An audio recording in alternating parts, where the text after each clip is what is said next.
Ash Requiem. That evening, I stood atop the highest crest of Alsuda, where the sheer vastness of the world renders you nothing more than a stray ink drop. From that precipice, I surveyed the world as the cold gnawed at my bones, lashing like relentless whips. Around me, the clouds, heavy, damp, and stifling, clamped down upon my chest like leaden stone, enveloping me in a solitude akin to that of the famous, those whom the world imagines to be bathed in radiance, while their souls remain as pallid as the embers of an ancient fire, dormant soot that refuses to ignite, no matter how much vivid crimson you bleed upon it. I watched them from my suspended villa, those whose lives are envied for a joy and color that do not exist. What a farce! They would come to me, squandering millions, just so I might stain their walls with forest green. Wretched souls! I shook my head, laughing with a rasp of bitterness. What forest? What ocean could possibly resuscitate their withered spirits? To hell with this masquerade, and to hell with every color I never saw, and which they shall never truly perceive.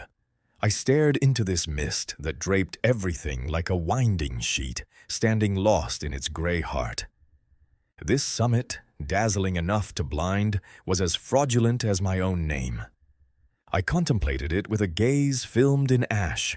I saw only pallor everywhere. Then I turned to the white canvas in my studio, that abhorrent, sterile void, a vacant expanse of nothingness awaiting a fresh lie to sell to those fools. Here is the ultimate deception. I commit beauty to memory by digits, not by insight.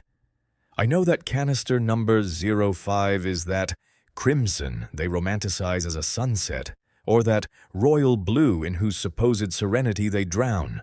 To me, that blue is but a petty charlatan, a reminder of the intrusive clamor of colors. They liken it to the sky, a sky my hand can never reach, no matter how I dream. And when they crave the warmth of gold, I see only canister number 9, building them palaces of illusion from a mute catalogue. I am not color-blind, as the physicians claim. I simply witness the skeleton of truth while they see only its lavish robes. To me, this world is an old film, cast from clay and silent pallor. I recalled my teacher's voice, shrieking at my 7-year-old self, "Trees are green, you idiot! Why did you paint a forest of the dead?" He failed to understand that I painted what I saw with brutal honesty. Trees cloaked in dust, breathing the fog. That day, I didn't just learn to paint, I learned to act. I began to memorize canister numbers like a spy memorizing enemy ciphers. I no longer painted trees. I rendered number 12 upon the stems of number 08. Thus the deception was born, and thus began my Technicolor prison. I was a deaf conductor leading a massive orchestra, mastering the score with the cold precision of a machine. With a wave of my hand, the roar of red would swell, and the scream of yellow would subside, while only the silence of ash echoed in my ears. I am the maestro who never heard his own melody, yet knew exactly how to make the audience weep. That night, a detestable whiteness clouded my vision. It wasn't a canvas, it was a puncture in my heart reminding me of my own emptiness. Suffocating from the scent of numbered cans, I wished I dared to hang this whiteness with a rope of haze, to paint the frost gnawing at my marrow instead of engineering false paradises for the masses. I was a professional at sketching Eden for strangers while I fed on the embers of my own fires. That suffocating ash they fled from was to me more fragrant than any bloom. It was the scent of the only truth. The moment I grasped the brush, I froze. A scratching of nails echoed behind me. The silence was severed by the rustle of garments, pallid as dust as she approached. The creak of her bones mingled with the stillness, making the floorboards groan under her weight. I did not see her until I felt the snapping of my neck joints as I turned in terror toward that shadow. My breath died in my chest. The specter was no illusion. It drew near until the glacial mist of her fog-woven clothes brushed against me. She did not look at me. Her gaze was fixed on the canvas, as if seeing a black hole invisible to my eyes. With provocative slowness, she extended a hand as pale as skeletal branches and poured gray onto the loathsome white canvas. It writhed upon the fabric like a wound bleeding ash, tainting my colorful lie. Tilting her head, she said with chilling indifference, "Beautiful, this neutral color you have placed here, Bahar. Do you not see it?" I turned to her, gasping to scream, "Who are you?" But the words calcified in my throat. There was no one. She had vanished, dissolved into the mist filling the room, leaving nothing but a fading rustle. I remained alone before the canvas, staring at that gray wound as it expanded. Was it I who poured it? Or had my suppressed truth finally manifested as a ghost? The ideal image shattered. Its shards did not scratch my skin, but they lacerated my pretension. Then the lights failed. The world went blind. Darkness swallowed the arrogance of the peak, and my suspended villa sank into the abyss. This darkness was not desolate. It was the true light that liberated me. No audience, no colors to fear. Here in this nothingness, I was the only truth. I seized the brush. No, the tool was not enough. Madness erupted. I hurled it away and plunged my hands into the paints in that cold unknown. I began to paint with my soul, with my fingernails. I painted with frantic desperation, trying to purge years of lies, years of pallor onto the canvas.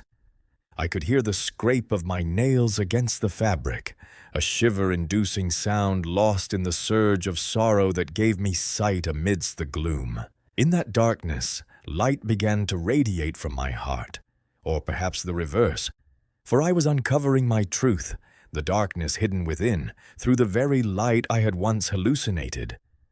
The canvas pulsed, repelling vivid hues to decompose into honest ash. No sea, no forests, no sunset, only ash, then ash. It was everywhere. Even the trees became smoky specters announcing the end of the fraud. When the light returned, Bahar was gone. He had vanished like mist in the fog of Al-Suda. He left behind the numbered cans that were his cell, the mute catalogue that was his shroud, and the fame that was his golden shackle. Nothing remained in that cold studio but the painting. It was not mere stained fabric. It was a mirror of soot, refined by the madness of his nails, his sweat, and every ounce of honesty he had wrung from his heart in that darkness. When the critics and the wealthy gathered, they found no vibrant green or royal blue. They were shocked by their own reflections. The painting mirrored the honest, faded faces they hid behind robes of color. They saw their pallid souls in Bahar's mirror, which offered no flattery. He had captured their truth with a mastery they only realized when forced to face it. Beside the painting, on a scrap of paper stained with ash-dipped fingerprints, was his final testament. "I depart, not because I failed, but because I am weary of being a calculating machine in a painter's body. I leave them their numbered cans and their colorful lies, and I return to my old, pale forest, the one I painted when I was 7 and the teacher tore apart. Only there shall I be free. I gave you life in colors I never saw. Now I leave you with the truth that colors long concealed. I retire from this neon clamor. Those pigments were but a mute din, cold ash masquerading as life. I choose to dwell in this dark void, not as my depression, but as my only honest reality. I have departed because I have finally seen the color." And so Bahar vanished into the mist, leaving us to face the truth behind our own colors. If this journey through the Ash Requiem touched a chord in your soul, I invite you to leave your mark in the comments. Your ratings and thoughts are the echoes that keep this story alive. For those who wish to own a piece of this darkness, my digital book is available now. You can find the link pinned in the first comment and also waiting for you in the description below. Don't just watch the colors. See the truth.